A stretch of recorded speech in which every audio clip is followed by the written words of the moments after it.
ਸਰਦਾਰ ਨਰਿੰਦਰ ਸਿੰਘ ਕਪੂਰ ਰਚਿਤ ਪੁਸਤਕ ਅੰਤਰਝਾਤ ਦਾ ਲੇਖ ਹੈ ਸੁੱਖਾਂ ਦੁੱਖਾਂ ਦੇ ਚੜ੍ਹਦੇ ਢਲਦੇ ਪਰਛਾਵੇਂ।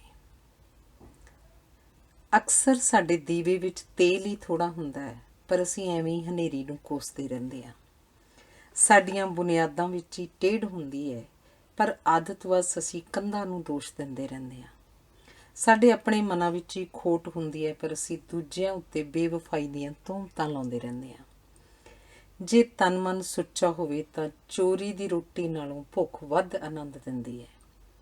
ਸੁਖੀ ਹੋਣਾ ਜਾਂ ਦੁਖੀ ਹੋਣਾ ਤੁਹਾਡਾ ਫੈਸਲਾ ਹੈ। ਜੋ ਫੈਸਲਾ ਤੁਸੀਂ ਕਰੋਗੇ, ਸਾਰਾ ਸੰਸਾਰ ਉਸ ਫੈਸਲੇ 'ਚ ਤੁਹਾਡਾ ਸਹਾਇਕ ਬਣ ਜਾਏਗਾ। ਜੇ ਵਿਸ਼ਾਲ ਦ੍ਰਿਸ਼ਟੀ ਨਾਲ ਵੇਖਿਆ ਜਾਏ ਤਾਂ ਜ਼ਿੰਦਗੀ ਦਾ ਨਾ ਕੋਈ ਉਦੇਸ਼ ਹੈ ਅਤੇ ਨਾ ਹੀ ਇਸ ਦੇ ਕੋਈ ਅਰਥ ਹਨ। ਹਰ ਕਿਸੇ ਨੂੰ ਆਪਣਾ ਉਦੇਸ਼ ਆਪ ਮਿਥਣਾ ਪੈਂਦਾ ਹੈ। ਹਰ ਕਿਸੇ ਨੇ ਆਪਣੇ ਅਰਥ ਆਪ ਲੱਭਣੇ ਹੁੰਦੇ ਹਨ। ਦੁਖੀ ਹੋਣ ਦਾ ਕੋਈ ਨਾ ਕੋਈ ਕਾਰਨ ਹੁੰਦਾ ਹੈ। ਸੁਖੀ ਬਿਨਾਂ ਕਾਰਨ ਤੋਂ ਵੀ ਹੋਇਆ ਜਾ ਸਕਦਾ ਹੈ। ਦੁਖੀ ਹੋਣ ਵਾਸਤੇ ਯਤਨ ਕਰਨਾ ਪੈਂਦਾ ਹੈ। ਸੁਖੀ ਹੋਣ ਵਾਸਤੇ ਕਿਸੇ ਯਤਨ ਦੀ ਲੋੜ ਨਹੀਂ ਪੈਂਦੀ। ਮਨ ਦੀ ਇਹ ਆਦਤ ਹੈ ਕਿ ਹਰ ਵੇਲੇ ਚਿੰਤਾਵਾਂ ਲੱਭਦਾ ਰਹਿੰਦਾ ਹੈ। ਜਦੋਂ ਮਨ ਚਿੰਤਾ ਵਿੱਚ ਹੋਵੇ ਤਾਂ ਇਹ ਪ੍ਰਸੰਨ ਹੁੰਦਾ ਹੈ। ਜਦੋਂ ਮਨ ਨੂੰ ਕੋਈ ਚਿੰਤਾ ਨਾ ਹੋਵੇ ਤਾਂ ਇਹ ਸੁਖੀ ਨਹੀਂ ਹੁੰਦਾ, ਇਹ ਬੇਚੈਨ ਹੁੰਦਾ ਹੈ, ਇਹ ਪਰੇਸ਼ਾਨ ਹੁੰਦਾ ਹੈ। ਮਨ ਨੂੰ ਰਿਝਾਈ ਰੱਖਣ ਲਈ ਜਦੋਂ ਆਲੇ ਦੁਆਲੇ ਵਿੱਚ ਚੋਖੀਆਂ ਚਿੰਤਾਵਾਂ, ਸਮੱਸਿਆਵਾਂ ਅਤੇ ਦੁੱਖ ਨਾ ਹੋਣ ਤਾਂ ਮਨ ਦਾ ਇਹ ਸੁਭਾਅ ਹੈ ਕਿ ਆਪਣੇ ਆਪ ਨੂੰ ਰੁਝਾਈ ਰੱਖਣ ਲਈ ਇਹ ਰਾਹ ਜਾਂਦੀਆਂ ਮੁਸੀਬਤਾਂ ਸਹੇੜ ਲੈਂਦਾ ਹੈ। ਚਿੰਤਾਵਾਂ ਅਤੇ ਦੁੱਖ ਉਪਜਾਉਣ ਵਿੱਚ ਸਰੀਰ ਮਨ ਦਾ ਸਾਥ ਦਿੰਦਾ ਹੈ ਅਤੇ ਸਰੀਰ ਮਨ ਦੇ ਚਾਹੇ ਅਨੁਸਾਰ ਚੱਲਦਾ ਹੈ। ਫਸਾਦ, ਲੜਾਈ ਜਾਂ ਜੰਗ ਦੇ ਦੌਰਾਨ ਸਾਡਾ ਸਾਰਾ ਦੇਸ਼ ਅਤੇ ਦੇਸ਼ ਦਾ ਹਰ ਵਿਅਕਤੀ ਖਤਰੇ ਅਤੇ ਚਿੰਤਾਵਾਂ ਵਿੱਚ ਘਿਰਿਆ ਹੋਣ ਕਰਕੇ ਆਪਣੇ ਆਪ ਨੂੰ ਵਿਸ਼ੇਸ਼ ਅਤੇ ਮਹੱਤਵਪੂਰਨ ਸਮਝਦਾ ਹੈ। ਪਰਿਵਾਰ ਅਤੇ ਸਮਾਜ ਵਿੱਚ ਜਿਸ ਵਿਅਕਤੀ ਨੂੰ ਸਭ ਤੋਂ ਵੱਧ ਚਿੰਤਾਵਾਂ ਹੋਣ, ਜਿਸ ਨੇ ਸਭ ਤੋਂ ਵੱਧ ਦੁੱਖ ਸਹੇ ਹੋਣ, ਉਸ ਨੂੰ ਅਸੀਂ ਵਧੇਰੇ ਮਹੱਤਵਪੂਰਨ ਹੀ ਨਹੀਂ ਸਮਝਦੇ, ਉਸ ਦੇ ਵੱਧ ਨੇੜੇ ਹੋਣਾ ਚਾਹੁੰਦੇ ਹਾਂ ਅਤੇ ਉਸ ਨੂੰ ਅਸੀਂ ਸਭ ਤੋਂ ਵੱਧ ਪਿਆਰ ਕਰਦੇ ਹਾਂ। ਜਿਸ ਨੇ ਕੇਵਲ ਸੁੱਖ ਹੀ ਮਾਣੇ ਹੋਣ, ਉਸ ਨੂੰ ਅਸੀਂ ਨਾ ਕੇਵਲ ਘਿਰਨਾ ਅਤੇ ਨਫ਼ਰਤ ਕਰਦੇ ਹਾਂ, ਉਸ ਨੂੰ ਅਸੀਂ ਕਿਸੇ ਪ੍ਰਕਾਰ ਦੇ ਰਿਸ਼ਤੇ ਪੱਖੋਂ ਨਿਕੰਮਾ ਅਤੇ ਨੀਵਾਂ ਵੀ ਸਮਝਦੇ ਹਾਂ। ਜ਼ਿੰਦਗੀ ਨੂੰ ਡੂੰਘਾਈ ਦੁੱਖਾਂ ਤੋਂ ਮਿਲਦੀ ਹੈ। ਅਨੁਭਵ ਦੀ ਅਮੀਰੀ ਅਤੇ ਵਿਸ਼ਾਲਤਾ ਦੁੱਖਾਂ ਤੋਂ ਹੀ ਪ੍ਰਾਪਤ ਹੁੰਦੀ ਹੈ। ਪਰ ਇਸ ਦਾ ਅਰਥ ਇਹ ਨਹੀਂ ਕਿ ਅਸੀਂ ਲੱਤਾਂ ਬਾਹਾਂ ਤੁੜਵਾ ਕੇ ਇਸ ਆਸ ਨਾਲ ਦੁਖੀ ਹੋਈਏ ਕਿ ਇਸ ਨਾਲ ਅਨੁਭਵ ਅਤੇ ਤਜਰਬੇ ਦੇ ਪੱਖੋਂ ਅਸੀਂ ਅਮੀਰ ਅਤੇ ਵਿਸ਼ਾਲ ਹੋ ਜਾਵਾਂਗੇ। ਜ਼ਿੰਦਗੀ ਦਾ ਢੰਗ ਤਰੀਕਾ ਹੀ ਅਜਿਹਾ ਹੈ ਕਿ ਇਸ ਵਿੱਚ ਦੁੱਖ ਵਧੇਰੇ ਅਤੇ ਸੁੱਖ ਘੱਟ ਹਨ। ਸਮੁੱਚੇ ਸਮਾਜ ਦੀ ਉਸਾਰੀ ਦਾ ਮੁੱਖ ਉਦੇਸ਼ ਸੁੱਖਾਂ ਦੀ ਪ੍ਰਾਪਤੀ ਨਹੀਂ, ਸਗੋਂ ਦੁੱਖਾਂ ਨੂੰ ਖਿੜੇ ਮੱਥੇ ਸਹਾਰਨ ਦੀ ਸਮਰੱਥਾ ਉਪਜਾਉਣਾ ਹੈ। ਜੀਵਨ ਦੀ ਸਮੁੱਚੀ ਸਿੱਖਿਆ ਅਤੇ ਤਿਆਰੀ ਸਮੱਸਿਆਵਾਂ, ਮੁਸੀਬਤਾਂ, ਹਾਰਾਂ, ਅਸਫਲਤਾਵਾਂ ਅਤੇ ਵਿਛੋੜਿਆਂ ਨੂੰ ਬਰਦਾਸ਼ਤ ਕਰਨ ਦੀ ਯੋਗਤਾ ਨੂੰ ਉਸਾਰਨ ਲਈ ਹੁੰਦੀ ਹੈ। ਇਹ ਸੰਭਵ ਨਹੀਂ ਕਿ ਤੁਸੀਂ ਦੁੱਖਾਂ ਤੋਂ ਬਚ ਕੇ ਭਰਪੂਰ ਜੀਵਨ ਜਿਉ ਸਕੋ। ਇਹ ਕਿਵੇਂ ਸੰਭਵ ਹੋ ਸਕਦਾ ਹੈ ਕਿ ਤੁਸੀਂ ਮੁਹੱਬਤ ਵੀ ਕਰੀ ਜਾਓ ਅਤੇ ਤੁਹਾਡਾ ਦਿਲ ਵੀ ਸਬੂਤਾ ਰਹੇ। ਕਲਪ ਰਹੇ ਸੰਸਾਰ ਤੋਂ ਸੁੱਖ ਦੀ ਮੰਗ ਅਤੇ ਸ਼ਾਂਤੀ ਦੀ ਇੱਛਾ ਕਰਨੀ ਉਚਿਤ ਨਹੀਂ। ਇਸ ਸੰਸਾਰ ਤੋਂ ਪਰੇਸ਼ਾਨੀਆਂ ਅਤੇ ਦੁੱਖ ਹੀ ਝੋਲੀ ਪੈਣਗੇ ਅਤੇ ਪੈਂਦੇ ਹਨ। ਜ਼ਿੰਦਗੀ 'ਚ ਤੁਸੀਂ ਜੋ ਕੁਝ ਬਣਦੇ ਹੋ, ਉਹ ਜੋ ਕੁਝ ਤੁਸੀਂ ਬਣਾਉਂਦੇ ਹੋ ਉਸ ਨਾਲ ਵਧੇਰੇ ਮਹੱਤਵਪੂਰਨ ਹੁੰਦਾ ਹੈ। ਸੁੱਖ ਇਸ ਵਿੱਚ ਨਹੀਂ ਕਿ ਤੁਸੀਂ ਕੀ ਹੋ, ਤੁਹਾਡਾ ਅਹੁਦਾ ਕੀ ਹੈ, ਤੁਹਾਡੇ ਕੋਲ ਕਿੰਨੀ ਜਾਇਦਾਦ ਹੈ, ਸਗੋਂ ਸੁੱਖ ਜਾਂ ਦੁੱਖ ਇਸ ਵਿੱਚ ਹੈ ਕਿ ਇਹਨਾਂ ਪ੍ਰਤੀ ਤੁਹਾਡਾ ਦ੍ਰਿਸ਼ਟੀਕੋਣ ਕੀ ਹੈ। ਸੁੱਖ ਜਾਂ ਦੁੱਖ ਆਪਣੇ ਆਪ ਵਿੱਚ ਕੁਝ ਵੀ ਨਹੀਂ ਹਨ। ਇਹ ਜ਼ਿੰਦਗੀ ਨੂੰ ਵੇਖਣ, ਪਰਖਣ ਅਤੇ ਅਨੁਭਵ ਕਰਨ ਦੇ ਦੋ ਦ੍ਰਿਸ਼ਟੀਕੋਣ ਹਨ। ਇਹ ਜ਼ਿੰਦਗੀ ਪ੍ਰਤੀ ਸਾਡਾ ਵੱਖ-ਵੱਖ ਪ੍ਰਕਾਰ ਦਾ ਹੁੰਗਾਰਾ ਹਨ। ਵੇਦਾਂ ਉਪਨਿਸ਼ਦਾਂ ਵਿੱਚ ਕਿਹਾ ਗਿਆ ਹੈ ਕਿ ਕਿਸੇ ਵੀ ਪ੍ਰਕਾਰ ਦਾ ਸੁੱਖ ਪ੍ਰਾਪਤ ਕਰਨਾ ਜੀਵਨ ਦਾ ਉਦੇਸ਼ ਨਹੀਂ ਹੈ। ਦੁਖੀ ਉਹੀ ਹੁੰਦੇ ਹਨ ਜਿਹੜੇ ਸੁੱਖ ਦੀ ਅਭਿਲਾਸ਼ਾ ਕਰਦੇ ਹਨ। ਹਾਰਦੇ ਉਹੀ ਹਨ ਜਿਹੜੇ ਜਿੱਤਣਾ ਚਾਹੁੰਦੇ ਹਨ। ਜਿਹੜੇ ਆਪਣੀ ਅਗਿਆਨਤਾ ਤੋਂ ਜਾਣੂ ਹਨ, ਉਹਨਾਂ ਨੂੰ ਗਿਆਨ ਦਾ ਹੰਕਾਰ ਨਹੀਂ ਹੁੰਦਾ। ਜਿਹੜੇ ਜੀਵਨ ਨਾਲ ਇਕਸੁਰ ਹਨ, ਉਹਨਾਂ ਨੂੰ ਮਰਨ ਦੀ ਚਿੰਤਾ ਨਹੀਂ ਹੁੰਦੀ। ਜਿਨ੍ਹਾਂ ਦੀ ਬਿਰਤੀ ਵਿੱਚ ਤਿਆਗ ਹੈ, ਉਹਨਾਂ ਨੂੰ ਕੁਝ ਗੁਆਚਣ ਦਾ ਸੰਤਾਪ ਨਹੀਂ ਹੁੰਦਾ। ਜਿੱਥੇ ਕਿਧਰੇ ਵੀ ਅਣਕਮਾਇਆ ਧਨ ਹੋਏਗਾ, ਉਹ ਸਾਡੇ ਈਰਖਾ, ਦੁਸ਼ਮਣੀ, ਝਗੜੇ ਤੇ ਮੁਕੱਦਮੇ ਦਾ ਕਾਰਨ ਬਣੇਗਾ। ਹਰ ਸੁੱਖ ਇੱਕ ਸੀਮਾ ਤੋਂ ਅੱਗੇ ਲੰਘ ਕੇ ਦੁੱਖ ਹੋ ਨਿਬੜਦਾ ਹੈ। ਹਰ ਸਵਾਦ ਵਿੱਚ ਹੱਦ ਤੋਂ ਮਗਰੋਂ ਬਿਮਾਰੀ ਦਾ ਰੂਪ ਧਾਰ ਲੈਂਦਾ ਹੈ। ਹਰ ਰਿਸ਼ਤਾ ਇੱਕ ਅਰਸੇ ਤੋਂ ਮਗਰੋਂ ਬੋਝ ਪ੍ਰਤੀਤ ਹੋਣ ਲੱਗ ਪੈਂਦਾ ਹੈ। ਹਰ ਪ੍ਰਕਾਰ ਦੀ ਪਦਾਰਥਕ ਖੁਸ਼ਹਾਲੀ ਨਿਗਰਨ ਦੀ ਪ੍ਰਕਿਰਿਆ ਨੂੰ ਤੇਜ਼ ਕਰਦੀ ਹੈ। ਦੁਖੀ ਹੋਣ ਵਾਸਤੇ ਦੋਸਤ ਅਤੇ ਦੁਸ਼ਮਣ ਦੋਵੇਂ ਚਾਹੀਦੇ ਹੁੰਦੇ ਹਨ। ਦੁਸ਼ਮਣ ਸਾਡੀ ਨਿੰਦਾ ਕਰਕੇ ਸਾਨੂੰ ਦੁਖੀ ਕਰਦੇ ਹਨ ਤੇ ਦੋਸਤ ਉਸ ਨਿੰਦਾ ਦੀ ਸੂਚਨਾ ਦੇ ਕੇ ਦੁਖੀ ਕਰਦੇ ਹਨ। ਦੁਸ਼ਮਣ ਮਿਲਣ ਤੇ ਦੁਖੀ ਕਰਦੇ ਹਨ ਤੇ ਦੋਸਤ ਵਿਛੜਨ ਵੇਲੇ ਦੁੱਖ ਦਿੰਦੇ ਹਨ। ਵੇਖਿਆ ਗਿਆ ਹੈ ਕਿ ਜੇ ਕਿਸੇ ਵਰਤਾਰੇ ਦੀ ਵਿਰੋਧੀ ਧਿਰ ਨਾ ਹੋਵੇ ਤਾਂ ਉਸ ਦਾ ਮਹੱਤਵ ਨਹੀਂ ਬਣਦਾ। ਦੁਸ਼ਮਣਾਂ ਕਾਰਨ ਹੀ ਦੋਸਤ ਚੰਗੇ ਲੱਗਦੇ ਹਨ। ਰਾਤ ਦੇ ਹਨੇਰੇ ਕਾਰਨ ਹੀ ਜੀਵਨ ਦੀ ਕੋਈ ਵੀ ਸਥਿਤੀ ਜਾਂ ਹਾਲਤ ਸਦੀਵੀ ਨਹੀਂ ਹੁੰਦੀ।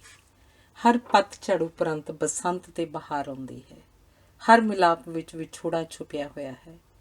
ਜਵਾਨੀ ਵਿੱਚ ਹਰ ਕਿਸੇ ਨੂੰ ਇਹ ਸੁਖਦਾਈ ਭੁਲੇਖਾ ਹੁੰਦਾ ਹੈ ਕਿ ਉਸ ਕੋਲ ਅਣਗਿਣਤ ਨਵੇਂ ਵਿਚਾਰ ਹਨ, ਜਿਨ੍ਹਾਂ ਨਾਲ ਸਾਰੇ ਸੰਸਾਰ ਵਿੱਚ ਇਨਕਲਾਬ ਲਿਆਂਦਾ ਜਾ ਸਕਦਾ ਹੈ। ਪਰ ਸਮੇਂ ਦੇ ਬੀਤਣ ਨਾਲ ਹਰ ਕਿਸੇ ਨੂੰ ਇਹ ਦੁਖਦਾਈ ਅਨੁਭਵ ਹੁੰਦਾ ਹੈ ਕਿ ਸਮਾਜ ਨੂੰ ਪਰੰਪਰਾ ਦੀ ਜਿੱਲਣ ਵਿੱਚੋਂ ਨਹੀਂ ਕੱਢਿਆ ਜਾ ਸਕਦਾ। ਰੱਬ ਦੀ ਸੁੰਦਰਤਾ ਤੇ ਮਹਾਨਤਾ ਉਹਦੇ ਦਿਖਾਈ ਨਾ ਦੇਣ ਵਿੱਚ ਹੈ। ਜੀਵਨ ਦੀ ਸੁੰਦਰਤਾ ਉਹਦੇ ਬੁਝਾਰਤ ਹੋਣ ਵਿੱਚ ਹੈ। ਸੁੱਖ ਇਸ ਲਈ ਸੁੰਦਰ ਹੈ ਕਿਉਂਕਿ ਇਹ ਸਦੀਵੀ ਨਹੀਂ। ਦੁੱਖ ਇਸ ਲਈ ਦਿਲਚਸਪ ਹੈ ਕਿਉਂਕਿ ਇਹ ਸਭ ਦਾ ਅਨੁਭਵ ਹੈ। ਹਰ ਕਿਸੇ ਨੂੰ ਆਪਣੇ ਦੁੱਖ ਹੀ ਚੰਗੇ ਲੱਗਦੇ ਹਨ। ਹਦੀਸ ਵਿੱਚ ਇੱਕ ਕਥਾ ਹੁੰਦੀ ਹੈ ਕਿ ਸਾਰੇ ਦੁਖੀਆਂ ਨੂੰ ਆਪਣੇ ਆਪਣੇ ਦੁੱਖਾਂ ਦਾ ਸਾਂਝਾ ਢੇਰ ਲਾਉਣ ਲਈ ਕਿਹਾ ਗਿਆ ਤੇ ਦੁੱਖਾਂ ਨੂੰ ਸਭ ਵਿੱਚ ਬਰਾਬਰ ਵੰਡਣ ਦਾ ਐਲਾਨ ਕੀਤਾ ਗਿਆ। ਪਰ ਹਰ ਕੋਈ ਆਪਣੇ ਆਪਣੇ ਦੁੱਖ ਸਾਂਭ ਕੇ ਚੱਲਦਾ ਬਣਿਆ। ਅਣਜਾਣੇ ਦੁੱਖਾਂ ਦੇ ਮੁਕਾਬਲੇ ਜਾਣੇ ਪਛਾਣੇ ਦੁੱਖਾਂ ਨੂੰ ਬਰਦਾਸ਼ਤ ਕਰਨਾ ਸੌਖਾ ਹੁੰਦਾ ਹੈ। ਵੇਖਣ ਵਾਲਿਆਂ ਨੂੰ ਇਹ ਕੰਮ ਦਾ ਚੰਨ ਇਸ ਲਈ ਸੋਹਣਾ ਲੱਗਦਾ ਹੈ ਕਿਉਂਕਿ ਉਸ ਵਿੱਚ ਵਧਣ ਦੀ, ਵਿਕਾਸ ਦੀ ਆਸ ਹੁੰਦੀ ਹੈ, ਜਦੋਂ ਕਿ ਪੂਰਨਮਾਸ਼ੀ ਦੇ ਚੰਨ ਵਿੱਚ ਘਟਣ ਦੀ ਚਿੰਤਾ ਹੁੰਦੀ ਹੈ। ਦੁੱਖ ਦੇ ਸੰਕਲਪ ਤੋਂ ਬਿਨਾਂ ਧਰਮ ਦੀ, ਸਦਾਚਾਰ ਦੀ ਤੇ ਗਿਆਨ ਦੀ ਹੋਂਦ ਸੰਭਵ ਨਹੀਂ। ਮਨੁੱਖ ਦਾ ਸਮੁੱਚਾ ਮਾਨਸਿਕ ਵਿਕਾਸ ਜੀਵਨ ਦੇ ਦੁੱਖਾਂ ਤੇ ਕਲੇਸ਼ਾਂ ਨੂੰ ਸੁਲਝਾਉਣ ਦੇ ਯਤਨ ਵਿੱਚੋਂ ਹੀ ਸੰਭਵ ਹੋਇਆ ਹੈ। ਹਰ ਵਿਅਕਤੀ ਨੂੰ ਕਿਸੇ ਨਾ ਕਿਸੇ ਗੱਲ ਦਾ ਮਾਣ ਹੁੰਦਾ ਹੈ ਤੇ ਕਿਸੇ ਨਾ ਕਿਸੇ ਗੱਲ ਦਾ ਪਛਤਾਵਾ ਵੀ ਹੁੰਦਾ ਹੈ। ਪ੍ਰੇਮ ਦੀ ਘੜੀ ਵਿੱਚ ਦੁੱਖ ਭੁੱਲ ਜਾਂਦੇ ਹਨ। ਪ੍ਰੇਮ ਦੀ ਅਣਹੋਂਦ ਕਾਰਨ ਹੀ ਅਸੀਂ ਦੁਖੀ ਹੁੰਦੇ ਹਾਂ। ਸੱਚੇ ਪ੍ਰੇਮ ਦਾ ਅੰਤ ਸੁਖਾਵਾਂ ਨਹੀਂ ਹੁੰਦਾ, ਪਰ ਸੱਚੇ ਪ੍ਰੇਮ ਦਾ ਅੰਤ ਵੀ ਤਾਂ ਨਹੀਂ ਹੁੰਦਾ। ਸਹਿਣਸ਼ੀਲਤਾ, ਸਬਰ, ਧੀਰਜ ਆਦਿ ਜਿਹੇ ਸੁਖਦਾਈ ਗੁਣ ਦੁੱਖ ਬਰਦਾਸ਼ਤ ਕਰਨ ਨਾਲ ਹੀ ਉਪਜਦੇ ਹਨ। ਜ਼ਿੰਦਗੀ ਦੇ ਧੱਕੇ ਸਾਨੂੰ ਅੱਗੇ ਵੱਲ ਧਕੇਲਦੇ ਹਨ। ਖੁਦਗਰਜ਼ੀ ਸਭ ਦੁੱਖਾਂ ਦਾ ਸਰੋਤ ਹੈ। ਹਰ ਦੁੱਖ ਕਿਸੇ ਲਾਲਚ ਦੀ ਉਪਜ ਹੁੰਦਾ ਹੈ। ਹਰ ਸੁੱਖ ਕਿਸੇ ਤਿਆਗ ਵਿੱਚ ਉੱਭਰਦਾ ਹੈ। ਹਉਮੈ ਦੇ ਤਿਆਗ ਤੋਂ ਬਿਨਾਂ ਸੁੱਖ ਵੀ ਦੁੱਖ ਹੋ ਕੇ ਨਿਬੜਦੇ ਹਨ। ਨਕਲੀ ਸਿੱਕੇ ਅਸਲੀ ਸਿੱਕਿਆਂ ਦੀ ਹੋਂਦ ਤੋਂ ਬਿਨਾਂ ਚੱਲ ਹੀ ਨਹੀਂ ਸਕਦੇ। ਪੁਰਾਤਨ ਯੁੱਗ ਵਿੱਚ ਦੁੱਖ ਦੀ ਚਰਚਾ ਘੱਟ ਹੋਈ ਹੈ। ਇਹਦਾ ਕਾਰਨ ਇਹ ਹੈ ਕਿ ਉਸ ਯੁੱਗ ਵਿੱਚ ਸੁੱਖ ਦੀ ਅਭਿਲਾਸ਼ਾ ਵੀ ਘੱਟ ਹੋਈ ਹੈ। ਕਈਆਂ ਲਈ ਵਿਆਹ ਇੱਕ ਸਦੀਵੀ ਸਹਿਯੋਗ ਹੈ, ਪਰ ਬਹੁਤਿਆਂ ਲਈ ਇਹ ਅਜਿਹੀ ਜੰਗ ਹੈ ਜਿਸ ਵਿੱਚ ਦੋਵੇਂ ਦੁਸ਼ਮਣ ਇਕੱਠੇ ਸੌਂਦੇ ਹਨ। ਅਸੀਂ ਜਾਣਦੇ ਹਾਂ ਕਿ ਸੁੱਖ ਕਿਵੇਂ ਮਿਲ ਸਕਦਾ ਹੈ, ਪਰ ਕਰਦੇ ਉਹੀ ਕੁਝ ਹਾਂ ਜਿਸ ਨਾਲ ਕੇਵਲ ਦੁਖੀ ਹੀ ਹੋਇਆ ਜਾ ਸਕੇ। ਜਦੋਂ ਜ਼ਿੰਦਗੀ ਦੇ ਅਰਥ ਸਮਝ ਆਉਂਦੇ ਹਨ, ਉਦੋਂ ਤੱਕ ਬੜੀ ਦੇਰ ਹੋ ਚੁੱਕੀ ਹੁੰਦੀ ਹੈ। ਕਈਆਂ ਨੂੰ ਵੇਖ ਕੇ ਵਿਸ਼ਵਾਸ ਹੋ ਜਾਂਦਾ ਹੈ ਕਿ ਰੱਬ ਵੀ ਬੜਾ ਮਖੌਲੀ ਹੈ। ਕਈਆਂ ਨੂੰ ਜਾਣ ਕੇ ਨਿਸ਼ਚਾ ਹੋ ਜਾਂਦਾ ਹੈ ਕਿ ਕੁਦਰਤ ਵੀ ਗਲਤੀ ਕਰਦੀ ਹੈ। ਕੇਵਲ ਮਨੁੱਖ ਹੀ ਦੂਜਿਆਂ ਨੂੰ ਦੁਖੀ ਕਰਨ ਦਾ ਕਾਰਜ ਕਰਦੇ ਹਨ। ਮਨੁੱਖ ਤੋਂ ਸਿਵਾਏ ਸਾਰੇ ਜੀਵ ਜੰਤੂ ਆਪਣੀ ਹੋਂਦ ਅਤੇ ਸਥਿਤੀ ਨਾਲ ਸੰਤੁਸ਼ਟ ਹਨ।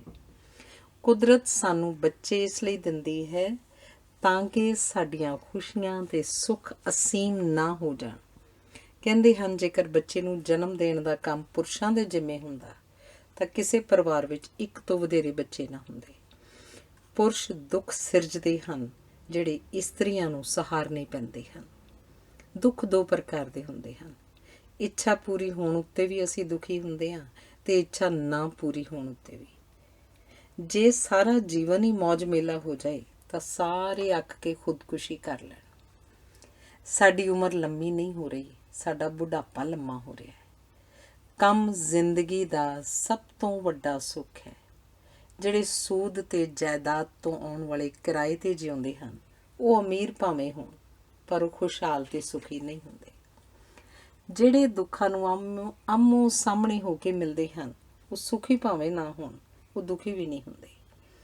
ਮੇਰੇ ਇੱਕ ਮਿੱਤਰ ਦੱਸਦੇ ਹਨ, ਜਦੋਂ ਮੈਨੂੰ ਅਖਬਾਰ ਵਿੱਚ ਅੰਤਿਮ ਭੋਗ ਅਤੇ ਸ਼ਰਧਾਂਜਲੀਆਂ ਵਾਲੇ ਇਸ਼ਤਿਹਾਰਾਂ ਵਿੱਚ ਆਪਣਾ ਨਾਂ ਨਹੀਂ ਲੱਭਦਾ, ਤਾਂ ਮੈਂ ਉਸ ਦਿਨ ਜਿਉਣ ਦਾ ਪ੍ਰੋਗਰਾਮ ਬਣਾ ਲੈਂਦਾ। ਮੇਰੀ ਇੱਕ ਸਹੇਲੀ ਮੈਨੂੰ ਦੱਸ ਰਹੀ ਸੀ ਕਿ ਸਵੇਰੇ ਉੱਠ ਕੇ ਮੈਂ ਆਪਣੇ ਆਪ ਨੂੰ ਪੁੱਛਦੀ ਹਾਂ, ਅੱਜ ਮੈਂ ਦੁਖੀ ਹੋਣਾ ਹੈ ਜਾਂ ਸੁਖੀ ਰਹਿਣਾ ਹੈ, ਅਤੇ ਮੈਂ ਫੈਸਲਾ ਕਰਦੀ ਹਾਂ ਕਿ ਨਾ ਕੇਵਲ ਸੁਖੀ ਰਹਿਣਾ, ਸਗੋਂ ਦੂਜਿਆਂ ਨੂੰ ਵੀ ਸੁੱਖ ਦੇਣਾ ਹੈ। ਜਦੋਂ ਪਿਛਲੇ ਹਫ਼ਤੇ ਮੇਰੀ ਪਤਨੀ ਨੇ ਡਾਕਟਰ ਨੂੰ ਪਤਲੇ ਹੋਣ ਲਈ ਨੁਸਖਾ ਪੁੱਛਿਆ, ਤਾਂ ਡਾਕਟਰ ਨੇ ਕਿਹਾ ਕਿ ਜੇ ਪਤਲੇ ਹੋਣ ਦਾ ਸੁੱਖ ਮਾਣਨਾ ਚਾਹੁੰਦੇ ਹੋ ਤਾਂ ਉਹ ਕੋਈ ਚੀਜ਼ ਨਹੀਂ ਖਾਣੀ ਜਿਹੜੀ ਤੁਹਾਨੂੰ ਸਵਾਦ ਲੱਗਦੀ ਹੈ। ਜਦੋਂ ਆਪਣੇ ਪਿਤਾ ਜੀ ਕੋਲ ਮੈਂ ਆਪਣੀਆਂ ਮੁਸੀਬਤਾਂ ਦਾ ਜ਼ਿਕਰ ਕਰਦਾ, ਉਹ ਕਹਿੰਦੇ ਹਨ, ਚੜ੍ਹਦੀ ਕਲਾ 'ਚ ਰਹੋ, ਮੁਸੀਬਤ ਤਾਂ ਜੇ ਆਉਣੀ ਹੈ, ਜਿਹਨੂੰ ਮੁਸੀਬਤ ਸਮਝ ਰਹੇ ਹੋ, ਇਹ ਕੋਈ ਮੁਸੀਬਤ ਨਹੀਂ ਹੈ। ਕੁਦਰਤ ਵਿੱਚ ਮਨੁੱਖ ਤੋਂ ਸਿਵਾਏ ਹਰ ਚੀਜ਼ ਆਨੰਦ ਦੀ ਅਵਸਥਾ ਵਿੱਚ ਹੈ। ਕੇਵਲ ਮਨੁੱਖ ਨੂੰ ਹੀ ਦੁੱਖ ਦੀ ਸੋਝੀ ਹੈ। ਇਸੇ ਲਈ ਉਹ ਦੁਖੀ ਹੈ ਤੇ ਦੂਜਿਆਂ ਨੂੰ ਦੁਖੀ ਕਰਦਾ ਹੈ। ਸੰਤੋਖ ਤੇ ਧੀਰਜ ਦੀ ਸਭ ਤੋਂ ਵੱਧ ਲੋੜ ਮਨੁੱਖ ਨੂੰ ਹੈ, ਪਰ ਮਨੁੱਖ ਹੀ ਇਹਨਾਂ ਤੋਂ ਵਿਰਵਾ ਹੈ। ਜਦੋਂ ਤੱਕ ਮਨੁੱਖ ਨੂੰ ਸੰਤੋਖ ਦੀ ਪ੍ਰਾਪਤੀ ਨਹੀਂ ਹੁੰਦੀ, ਉਹ ਦੁਖੀ ਹੀ ਰਹੇਗਾ। ਦਿਲ ਤੇ ਮਨ ਦਾ ਸੰਤੋਖ ਸਰੀਰ ਦੀ ਤਾਕਤ ਬਣ ਜਾਂਦਾ ਹੈ। ਸੰਤੋਖ ਖਾਲੀ ਨੂੰ ਭਰਨ ਤੇ ਭਰੇ ਨੂੰ ਡੁੱਲਣ ਦੀ ਪ੍ਰੇਰਨਾ ਦਿੰਦਾ ਹੈ। ਜੇ ਸੰਸਾਰ ਵਿੱਚ ਦੁੱਖ ਨਾ ਹੁੰਦੇ ਤਾਂ ਸਭ ਕੁਝ ਖੋਖਲਾ ਤੇ ਫਿੱਕਾ ਹੋਣਾ ਸੀ। ਮੌਤ ਜ਼ਿੰਦਗੀ ਨੂੰ ਸੇਧ ਦਿੰਦੀ ਹੈ, ਰਾਤ ਦਿਨ ਨੂੰ ਸੁਖਦਾਈ ਬਣਾਉਂਦੀ ਹੈ। ਦੁੱਖ ਵੀ ਮਹਿਮਾਨਾਂ ਵਾਂਗ ਆ ਕੇ ਚਲੇ ਜਾਂਦੇ ਹਨ। ਦੁੱਖ ਆਪੇ ਆ ਜਾਂਦੇ ਹਨ, ਸੁੱਖ ਉਡੀਕਣੇ ਪੈਂਦੇ ਹਨ। ਤਿਆਗ ਤੇ ਭਲਾਈ ਦੁੱਖ ਅਤੇ ਮੁਸੀਬਤ ਨੂੰ ਟਾਲ ਦਿੰਦੇ ਹਨ। ਹਰ ਸਿੱਪੀ ਵਿੱਚ ਮੋਤੀ ਨਹੀਂ ਹੁੰਦਾ, ਨਾ ਹੀ ਹਰ ਤੀਰ ਮਾਰਦਾ ਹਰ ਤੀਰ ਨਿਸ਼ਾਨੇ 'ਤੇ ਲੱਗਦਾ ਹੈ। ਜਿਨ੍ਹਾਂ ਨੇ ਜ਼ਮਾਨੇ ਦੀਆਂ ਸਰਦੀਆਂ ਤੇ ਗਰਮੀਆਂ ਵੇਖੀਆਂ ਹਨ, ਉਹ ਅਡੋਲ ਹੋ ਜਾਂਦੇ ਹਨ। ਨਾਸਤਕ ਉਹ ਨਹੀਂ ਜਿਹੜਾ ਰੱਬ ਨੂੰ ਨਹੀਂ ਮੰਨਦਾ, ਸਗੋਂ ਉਹ ਹੈ ਜਿਹੜਾ ਦੂਜਿਆਂ ਨੂੰ ਜਾਣ-ਬੁੱਝ ਕੇ ਤੰਗ ਕਰਦਾ ਹੈ। ਇਹ ਬੜਾ ਧਰਵਾਸ ਭਰਿਆ ਸੰਕਲਪ ਹੈ ਕਿ ਸੁੱਖ ਦੁੱਖ ਅੰਮ੍ਰਿਤ ਦੇ ਦਿੱਤੇ, ਪਰਮਾਤਮਾ ਦੇ ਦਿੱਤੇ ਹੁੰਦੇ ਹਨ। ਮੇਰੇ ਇੱਕ ਹਰਮਨ ਪਿਆਰੇ ਅਧਿਆਪਕ ਕਿਹਾ ਕਰਦੇ ਸਨ, ਜੋ ਵੀ ਤੁਹਾਨੂੰ ਕਹੇ ਕਿ ਫਲਾਣਾ ਭੈੜਾ, ਨੀਚ ਹੈ, ਕਮੀਨਾ, ਤੁਸੀਂ ਸਮਝੋ ਆਪਣੇ ਆਪ ਬਾਰੇ ਕਹਿ ਰਿਹਾ। ਉਹ ਕਿਹਾ ਕਰਦੇ ਸਨ, ਮੈਂ ਨਿੰਦਕ ਤੋਂ ਵਧੇਰੇ ਕਦੀ ਕਿਸੇ ਨੂੰ ਪਰੇਸ਼ਾਨ ਨਹੀਂ ਵੇਖਿਆ। ਉਹ ਕਿਹਾ ਕਰਦੇ ਸਨ, ਬੱਤਖ ਦਰਿਆ 'ਚ ਡੁੱਬ ਨਹੀਂ ਸਕਦੀ, ਸਮੁੰਦਰ ਨੂੰ ਅੱਗ ਦਾ ਕੀ ਡਰ, ਸੰਤ ਨੂੰ ਚੋਰੀ ਦਾ ਕੀ ਸੰਸਾ। ਮਨੁੱਖ ਦਾ ਵਿਹਾਰ ਮਨੁੱਖ ਵਰਗਾ ਨਹੀਂ, ਇਸ ਕਰਕੇ ਉਹ ਦੁਖੀ ਹੈ। ਵਿਪਤਾ ਸਾਡੇ ਦੁੱਖਾਂ ਦਾ ਕਾਰਨ ਨਹੀਂ ਹੁੰਦੀ, ਹੌਸਲੇ ਦੀ ਘਾਟ ਸਾਡੇ ਦੁੱਖ ਦਾ ਕਾਰਨ ਬਣਦੀ ਹੈ। ਜੀਵਨ ਦੁੱਖਾਂ ਸੁੱਖਾਂ ਦਾ ਚੱਲਦਾ ਪ੍ਰਵਾਹ ਹੈ। ਮੁਕਤੀ ਇਹਨਾਂ ਤੋਂ ਮੁਕਤ ਹੋਣ ਵਿੱਚ ਨਹੀਂ, ਮੁਕਤੀ ਇਹਨਾਂ ਨੂੰ ਖਿੜੇ ਮੱਥੇ ਸਵੀਕਾਰ ਕਰਨ ਵਿੱਚ ਹੈ। ਸੰਸਾਰ ਵਿੱਚ ਦੁੱਖ ਦੀ ਜੋ ਵਿਸ਼ਾਲ ਚਰਚਾ ਮਹਾਤਮਾ ਬੁੱਧ ਨੇ ਕੀਤੀ ਹੈ, ਉਸ ਨਾਲ ਕਰੋੜਾਂ ਲੋਕਾਂ ਨੂੰ ਸੁੱਖ ਪਹੁੰਚਿਆ ਹੈ। ਬਹਿਸ ਕੋਈ ਵੀ ਹੋਵੇ, ਉਸ ਤੋਂ ਸੁੱਖ ਨਹੀਂ ਮਿਲਦਾ। ਚਰਚਾ, ਗੱਲਬਾਤ, ਵਾਰਤਾਲਾਪ ਆਦਿ ਦਾ ਉਦੇਸ਼ ਸਮਝੌਤਾ ਕਰਨਾ ਹੁੰਦਾ ਹੈ, ਪਰ ਬਹਿਸ ਨਾਲ ਅਸੀਂ ਵਿਥਾਂ ਵਧਾ ਲੈਂਦੇ ਹਾਂ। ਬਹਿਸ ਹੁੰਦੀ ਹੈ, ਸੱਚ ਨਹੀਂ ਹੁੰਦੀ। ਹਰ ਬਹਿਸ ਦੇ 3 ਪੱਖ ਹੁੰਦੇ ਹਨ, ਤੁਹਾਡਾ ਪੱਖ, ਮੇਰਾ ਪੱਖ ਤੇ ਤੀਜਾ ਪੱਖ ਜਿਹੜਾ ਠੀਕ ਹੁੰਦਾ ਹੈ। ਜਦੋਂ ਅਸੀਂ ਕਿਸੇ ਨੂੰ ਨਫ਼ਰਤ ਕਰਦੇ ਹਾਂ ਤਾਂ ਅਸਲ ਵਿੱਚ ਉਸ ਨੂੰ ਡਿੱਗਣ ਦੇ ਚਾਅ ਵਿੱਚ ਉਸ ਨੂੰ ਆਪਣੇ ਨਾਲੋਂ ਵਧੇਰੇ ਸ਼ਕਤੀਸ਼ਾਲੀ ਬਣਾ ਦਿੰਦੇ ਹਾਂ। ਧਰਮ ਸਾਨੂੰ ਸੁਖੀ ਹੋਣ ਦੀ ਆਸ ਬਣਾਉਂਦਾ ਹੈ, ਪਰ ਇਹ ਸੁਖੀ ਹੋਣ ਦੀ ਆਗਿਆ ਨਹੀਂ ਦਿੰਦਾ। ਧਰਮ ਸਾਨੂੰ ਹੱਸਣ ਦੀ ਆਗਿਆ ਵੀ ਨਹੀਂ ਦਿੰਦਾ। ਧਰਮ ਸਾਨੂੰ ਜਿਉਂਦੇ ਜੀ ਮਰਨ ਦੀ ਤੇ ਮਰ ਕੇ ਜਿਉਣ ਦੀ ਸਿੱਖਿਆ ਦਿੰਦਾ ਹੈ। ਸੁੱਖ ਉਹ ਅਵਸਥਾ ਹੈ ਜਿਸ ਵਿੱਚ ਅਸੀਂ ਕਿਸੇ ਪ੍ਰਕਾਰ ਦੇ ਪਰਿਵਰਤਨ ਤੋਂ ਬਿਨਾਂ ਟਿਕੇ ਰਹਿਣਾ ਚਾਹੁੰਦੇ ਹਾਂ, ਪਰ ਸੁੱਖ ਦਾ ਸੱਜਰਾਪਨ ਗੁਆਚਦਿਆਂ ਹੀ ਸਾਡੀ ਉਸ ਵਿੱਚ ਦਿਲਚਸਪੀ ਮੁੱਕ ਜਾਂਦੀ ਹੈ ਅਤੇ ਦੁੱਖ ਪ੍ਰਤੀਤ ਹੋਣ ਲੱਗ ਪੈਂਦਾ ਹੈ। ਜਿਨ੍ਹਾਂ ਘਟਨਾਵਾਂ ਜਾਂ ਚੀਜ਼ਾਂ ਤੋਂ ਮਨੁੱਖ ਸਵਾਦ ਲੈਂਦਾ ਹੈ, ਉਹ ਸੁੱਖ ਨੂੰ ਪੈਦਾ ਨਹੀਂ ਕਰਦੀਆਂ, ਸਗੋਂ ਸੁੱਖ ਮਨ ਦੀ ਇੱਕ ਅਜਿਹੀ ਅਵਸਥਾ ਹੈ ਜਿਹੜੀ ਘਟਨਾਵਾਂ ਨੂੰ ਆਪਣੇ ਰੰਗ ਵਿੱਚ ਰੰਗ ਲੈਂਦੀ ਹੈ। ਮੌਤ ਤੋਂ ਉਰੇ ਗਰੀਬੀ ਤੇ ਬਿਮਾਰੀ ਸਭ ਤੋਂ ਵੱਧ ਭੈਆਤਮਕ ਦੁੱਖ ਹਨ। ਬੀਤ ਚੁੱਕੇ ਸੁੱਖ ਦੀ ਯਾਦ ਵੀ ਵਰਤਮਾਨ ਦੁੱਖ ਨੂੰ ਅਸਹਿ ਬਣਾ ਦਿੰਦੀ ਹੈ। ਪ੍ਰੇਮੀਆਂ ਨਾਲ ਅਕਸਰ ਇਵੇਂ ਵਾਪਰਦਾ ਹੈ। ਭੁੱਖਿਆਂ ਨੂੰ ਉਪਦੇਸ਼ ਦੇਣਾ ਉਹਨਾਂ ਨੂੰ ਹੋਰ ਦੁਖੀ ਕਰਨਾ ਹੁੰਦਾ ਹੈ। ਆਮ ਦੁੱਖ ਪੀੜ ਉਪਜਾਉਂਦੇ ਹਨ, ਪਰ ਇਹ ਅਸਹਿ ਨਹੀਂ ਹੁੰਦੇ। ਕੁਦਰਤ ਓਨਾ ਹੀ ਬੋਝ ਪਾਉਂਦੀ ਹੈ ਜਿੰਨਾ ਅਸੀਂ ਚੁੱਕ ਸਕਦੇ ਹਾਂ। ਬਹੁਤ ਘੱਟ ਵਿਅਕਤੀ ਸੱਚਮੁੱਚ ਬਿਮਾਰ ਹੁੰਦੇ ਹਨ, ਜਦੋਂ ਕਿ ਬਹੁਤੇ ਆਪਣੇ ਆਪ ਨੂੰ ਬਿਮਾਰ ਸਮਝ ਲੈਂਦੇ ਹਨ ਅਤੇ ਵੱਡੀ ਗਿਣਤੀ ਆਪਣੇ ਆਪ ਨੂੰ ਬਿਮਾਰ ਕਰਨ 'ਚ ਰੁੱਝੀ ਹੋਈ ਹੈ। ਮੈਂ ਇੱਕ ਇਸਤਰੀ ਨੂੰ ਜਾਣਦਾ ਹਾਂ ਜਿਸ ਨੇ ਇਸ ਲਈ ਖੁਦਕੁਸ਼ੀ ਕਰ ਲਈ ਸੀ ਕਿ ਉਹਦੇ ਪਤੀ ਦੇ ਘਰ ਵਿੱਚ ਉਹਦੇ ਲਿਆਂਦੇ ਮਹਿੰਗੇ ਦਾਜ ਦੀਆਂ ਚੀਜ਼ਾਂ ਰੱਖਣ ਲਈ ਥਾਂ ਨਹੀਂ ਸੀ। ਜਿਨ੍ਹਾਂ ਚੀਜ਼ਾਂ ਦੀ ਅਸਲ ਵਿੱਚ ਸਾਨੂੰ ਲੋੜ ਨਹੀਂ ਹੁੰਦੀ, ਉਹਨਾਂ ਲਈ ਅਸੀਂ ਤਾਂਘਦੇ ਹਾਂ ਅਤੇ ਉਹ ਨਾ ਮਿਲਣ 'ਤੇ ਅਸੀਂ ਦੁਖੀ ਹੁੰਦੇ ਹਾਂ। ਇਹ ਸੱਚ ਹੈ ਕਿ ਕਈ ਵਾਰ ਹਾਲਤਾਂ ਸਾਨੂੰ ਸਫਲ ਨਹੀਂ ਹੋਣ ਦਿੰਦੀਆਂ, ਪਰ ਅਕਸਰ ਅੜਚਨ ਸਾਡੇ ਅੰਦਰ ਹੀ ਕਿਧਰੇ ਛੁਪੀ ਹੁੰਦੀ ਹੈ। ਅਸੀਂ ਅਕਸਰ ਹੋਣੀ ਜਾਂ ਕਿਸਮਤ ਨੂੰ ਕੋਸਦੇ ਹਾਂ, ਪਰ ਹੋਣੀ ਜਾਂ ਕਿਸਮਤ ਸਦਾ ਉਹਨਾਂ ਦੇ ਵਿਰੁੱਧ ਹੁੰਦੀ ਹੈ ਜਿਹੜੇ ਕਿਸੇ ਅਜਿਹੇ ਲਾਭ ਲਈ ਭਟਕਦੇ ਹਨ ਜਿਸ ਦੀ ਪੂਰਤੀ ਉਹਨਾਂ ਦੇ ਆਪਣੇ ਆਪ ਉੱਤੇ ਨਿਰਭਰ ਨਹੀਂ ਹੁੰਦੀ। ਉਹ ਆਪ ਹੀ ਪੂਰਾ ਜ਼ੋਰ ਨਹੀਂ ਲਾਉਂਦੇ। ਸਵੈ ਪੜਚੋਲ ਦੀ ਪੀੜ ਸਹਿਣੀ ਸੌਖੀ ਨਹੀਂ। ਭਵਿੱਖ ਸੰਬੰਧੀ ਡਰ ਸਾਨੂੰ ਅਕਸਰ ਦੁਖੀ ਕਰਦੇ ਹਨ, ਪਰ ਇਹ ਸਾਰੇ ਡਰ ਝੂਠੇ ਸਾਬਤ ਹੁੰਦੇ ਹਨ, ਕਿਉਂਕਿ ਅਸੀਂ ਭਵਿੱਖ ਵਿੱਚ ਵਾਪਰਨ ਵਾਲੀਆਂ ਘਟਨਾਵਾਂ ਨੂੰ ਵਰਤਮਾਨ ਦ੍ਰਿਸ਼ਟੀਕੋਣ ਤੋਂ ਵੇਖਦੇ ਹਾਂ ਅਤੇ ਭੁੱਲ ਜਾਂਦੇ ਹਾਂ ਕਿ ਭਵਿੱਖ ਦੀਆਂ ਘਟਨਾਵਾਂ ਵਾਪਰਨ ਤੱਕ ਉਹਨਾਂ ਨੂੰ ਬਰਦਾਸ਼ਤ ਕਰਨ ਦੀ ਸਾਡੀ ਸਮਰੱਥਾ ਵੀ ਵੱਧ ਚੁੱਕੀ ਹੋਏਗੀ। ਵਿਹਲੇ ਲੋਕ ਸੁਖੀ ਨਹੀਂ ਹੋ ਸਕਦੇ। ਉਹ ਅਕੇਵੇਂ ਕਾਰਨ ਦੁਖੀ ਹੁੰਦੇ ਹਨ। ਉਹ ਜਿੱਥੇ ਮਰਜ਼ੀ ਜਾਣ, ਉਹਨਾਂ ਦਾ ਅੰਦਰਲਾ ਖਾਲੀਪਣ ਉਹਨਾਂ ਨੂੰ ਸਤਾਉਂਦਾ ਰਹੇਗਾ। ਦੁੱਖ ਤੋਂ ਬਚਣ ਲਈ ਕੁਦਰਤ ਦੀ ਗੋਦ ਵੱਲ ਪਰਤਣਾ ਪਏਗਾ। ਸਮੁੰਦਰ, ਪਹਾੜ ਤੇ ਜੰਗਲ ਦਾ ਪ੍ਰਭਾਵ ਬੜਾ ਸੁਖਾਵਾਂ ਹੁੰਦਾ ਹੈ, ਕਿਉਂਕਿ ਇਹਨਾਂ ਦੀ ਵਿਸ਼ਾਲਤਾ ਤੇ ਡੂੰਘਾਈ ਨਾਲ ਟਕਰਾ ਕੇ ਸਾਡੀ ਹੀਣਤਾ ਤੇ ਹਉਮੈ ਦੋਵੇਂ ਮੁੱਕ ਜਾਂਦੀਆਂ ਹਨ। ਸੰਗੀਤ ਇੱਕ ਹੋਰ ਸੰਸਾਰ ਹੈ ਜਿੱਥੇ ਦੁਖੀ ਪਨਾਹ ਲੈ ਸਕਦੇ ਹਨ। ਸੰਗੀਤ ਸਾਡੇ ਦੁੱਖਾਂ ਨੂੰ ਜਗਾ ਕੇ ਉਹਨਾਂ ਨੂੰ ਸ਼ਾਂਤ ਕਰਦਾ ਹੈ। ਕਹਿੰਦੇ ਹਨ ਹਰ ਦੁੱਖ ਬਰਦਾਸ਼ਤ ਕਰਨ ਯੋਗ ਹੈ, ਪਰ ਜੇ ਉਸ ਨੂੰ ਸੰਗੀਤ ਵਿੱਚ ਢਾਲਿਆ ਜਾ ਸਕੇ। ਸਫ਼ਰ ਜਾਂ ਯਾਤਰਾ ਦੁੱਖ ਤੋਂ ਮੁਕਤ ਹੋਣ ਦਾ ਇੱਕ ਹੋਰ ਢੰਗ ਹੈ। ਯਾਤਰਾ ਸਾਨੂੰ ਚੱਲਦੇ ਸੰਸਾਰ ਨਾਲ ਜੋੜਦੀ ਹੈ। ਸਫ਼ਰ ਮਾਨਸਿਕ ਕਲੇਸ਼ਾਂ ਦਾ ਸ਼ਰਤੀਆ ਇਲਾਜ ਮੰਨਿਆ ਗਿਆ ਹੈ। ਪੁਸਤਕਾਂ ਦੀ ਦੁਨੀਆ ਦੁੱਖਾਂ ਤੋਂ ਪਾਰ ਜਾਣ ਲਈ ਇੱਕ ਬੁਲਾਵਾ ਹੈ। ਮਹਾਨ ਪੁਸਤਕਾਂ ਵਿੱਚ ਪ੍ਰਵੇਸ਼ ਕਰਨ ਦੇ ਲੱਖਾਂ ਦਰਵਾਜ਼ੇ ਹਨ। ਪੁਸਤਕਾਂ ਤੁਹਾਡੇ ਅੰਦਰਲੇ ਨੂੰ ਰੌਸ਼ਨ ਕਰਦੀਆਂ ਹਨ ਅਤੇ ਚੁੱਪ ਰਹਿਣ ਦਾ ਹੁਨਰ ਸਿਖਾਉਂਦੀਆਂ ਹਨ। ਪੁਸਤਕਾਂ ਜੀਵਨ ਉੱਤੇ ਸਾਡੀ ਪਕੜ ਨੂੰ ਪੀਡਾ ਕਰਦੀਆਂ ਹਨ। ਕੰਮ ਜਾਂ ਕਰਮ ਦੁੱਖ ਦਾ ਸਰਬ ਸ਼੍ਰੋਮਣੀ ਇਲਾਜ ਹੈ। ਮੈਂ ਕਦੀ ਕਿਸੇ ਸੁੱਚੇ ਕਾਮੇ ਨੂੰ ਕਰਮ ਦੇ ਰੁਝੇਵੇਂ ਵਿੱਚ ਦੁਖੀ ਨਹੀਂ ਵੇਖਿਆ। ਕਿਰਤ ਸੰਸਿਆਂ ਤੋਂ ਮੁਕਤੀ ਦਾ ਬੁਲੰਦ ਦਰਵਾਜ਼ਾ ਖੋਲ੍ਹ ਦਿੰਦੀ ਹੈ। ਜਿਹੜਾ ਕਰਦਾ ਕੁਝ ਨਹੀਂ ਤੇ ਕੇਵਲ ਸੋਚਦਾ ਹੈ, ਉਹ ਭ੍ਰਿਸ਼ਟਾਚਾਰ ਤੇ ਵਿਚਾਰ ਫੈਲਾਉਂਦਾ ਹੈ। ਕਰਮ ਆਪਣੇ ਆਪ ਵਿੱਚ ਕੋਈ ਅਰਥ ਨਹੀਂ ਰੱਖਦਾ। ਇਸ ਦਾ ਸਮਾਜ ਦੀਆਂ ਲੋੜਾਂ ਅਨੁਸਾਰ ਤੇ ਸਮਾਜ ਨਾਲ ਇਕਸੁਰ ਹੋਣਾ ਜ਼ਰੂਰੀ ਹੈ। ਭੁੱਲਣ ਦੀ ਯੋਗਤਾ ਵੇਖ ਕੇ ਅਣਡਿੱਠ ਕਰਨ ਦਾ ਹੌਸਲਾ, ਮਾਫ਼ ਕਰਨ ਦੀ ਦਲੇਰੀ, ਸੁਹਿਰਦਤਾ ਵਿੱਚੋਂ ਕਮਾਈ ਹੋਈ ਸਿਆਣਪ, ਦੂਜਿਆਂ ਬਾਰੇ ਸੋਚਣ ਦਾ ਸਲੀਕਾ, ਦੂਜਿਆਂ ਦੇ ਕੰਮ ਆਉਣ ਦੀ ਬੇਬਲਤਾ, ਸੁੱਖ ਦੇ ਅਜ਼ਮਾਏ ਹੋਏ ਨੁਸਖੇ ਹਨ ਅਤੇ ਇਹ ਸਾਰੇ ਇੱਕ ਸੁਖੀ ਸੰਤੁਲਿਤ ਪਰਿਵਾਰ ਦੇ ਆਲੇ ਦੁਆਲੇ ਫੈਲੇ ਹੁੰਦੇ ਹਨ। ਵਿਆਹ ਸੁੱਖ ਵਾਲਾ ਰਿਸ਼ਤਾ ਨਹੀਂ, ਇਹ ਰਲ ਕੇ ਮੁਸੀਬਤ ਸਹਾਰਨ ਤੇ ਦੁੱਖ ਬਰਦਾਸ਼ਤ ਕਰਨ ਦੀ ਵਿਧੀ ਹੈ। ਪਰਿਵਾਰ ਸਾਨੂੰ ਜ਼ਿੰਮੇਵਾਰ ਨੂੰ ਅਪਣਾਉਣ ਦੀ ਆਜ਼ਾਦੀ ਦਿੰਦਾ ਹੈ। ਵਰਤਮਾਨ ਪ੍ਰਤੀ ਦੁਖੀ ਹੋਣਾ ਸੰਭਵ ਨਹੀਂ। ਸਾਡੀ ਹਰ ਨਿਰਾਸ਼ਤਾ ਅਤੀਤ ਨਾਲ ਜੁੜੀ ਹੋਈ ਹੈ ਅਤੇ ਸਾਡੀ ਹਰ ਆਸ ਭਵਿੱਖ ਨਾਲ ਬੱਝੀ ਹੁੰਦੀ ਹੈ। ਵਰਤਮਾਨ ਸੁੱਖ ਤੇ ਦੁੱਖ ਦੋਹਾਂ ਤੋਂ ਮੁਕਤ ਹੈ। ਕਸ਼ਟ ਸਹੂਲਤਾਂ ਦੀ ਅਣਹੋਂਦ ਵਿੱਚੋਂ ਉਪਜਦੇ ਹਨ। ਦੁੱਖ ਸੁਤੰਤਰਤਾ ਦੀ ਅਣਹੋਂਦ ਵਿੱਚੋਂ ਉਪਜਦਾ ਹੈ ਅਤੇ ਪ੍ਰਸੰਨਤਾ ਤੇ ਆਨੰਦ ਆਦਿ ਸੁੱਖ ਤੇ ਦੁੱਖ ਦੋਹਾਂ ਦੇ ਤਿਆਗ ਦੀ ਅਵਸਥਾ ਹੁੰਦੀ ਹੈ। ਦੁੱਖ ਨੂੰ ਲੱਖਾਂ ਢੰਗਾਂ ਨਾਲ ਬਿਆਨ ਕੀਤਾ ਗਿਆ ਹੈ। ਇਹ ਬਿਆਨ ਅਜੇ ਮੁੱਕਿਆ ਨਹੀਂ। ਇਹ ਬਿਆਨ ਮੁੱਕ ਸਕਦਾ ਹੀ ਨਹੀਂ। ਇਹ ਬਿਆਨ ਜਾਰੀ ਰਹੇਗਾ। ਇਹ ਉਦੋਂ ਤੱਕ ਨਿਰੰਤਰ ਜਾਰੀ ਰਹੇਗਾ ਜਦੋਂ ਤੱਕ ਮਨੁੱਖ ਪ੍ਰਸੰਨ ਚਿੱਤ ਹੋ ਕੇ ਦੁਖੀ ਹੋਣ ਦਾ ਕਮਾਲ ਹੁਨਰ ਨਹੀਂ ਸਿੱਖ ਲੈਂਦਾ। ਧੰਨਵਾਦ।